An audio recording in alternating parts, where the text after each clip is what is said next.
சட்டம் யார் எழுதியது? அரசமைப்பு சட்டம் யார் எழுதியது? புரட்சியாளர் அம்பேத்கர் எழுதினார். அவர் எங்க மதுவை ஒழிக்க வேண்டாம் சொன்னார்னு சில பேர் இப்ப எடுத்து பேசிட்டு இருக்கிறான். அவர் மதம் மாறி பௌத்தத்தை தழுவிய போது 22 உறுதிமொழிகளை ஏற்றுக்கொண்டார். அந்த 22 உறுதிமொழிகளில் ஒரு உறுதிமொழி, நான் என் வாழ்நாளில் ஒரு முறை கூட மதுவை தொடமாட்டேன். அவன் தான் புத்திஸ்ட். புத்திஸ்ட் யார்? மதுவை தொடமாட்டேன். புரட்சியாளர் அம்பேத்கர் அவர்கள் உறுதிமொழியை ஏற்றுக்கொண்டார்.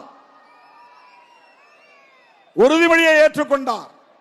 அந்த 47 அரசமைப்பு சட்டம் உறுப்பு எண் 47 சொல்லுவதை சுட்டிக்காட்டி நாடாளுமன்றத்தின் மக்களவையிலே நான் பேசினேன்.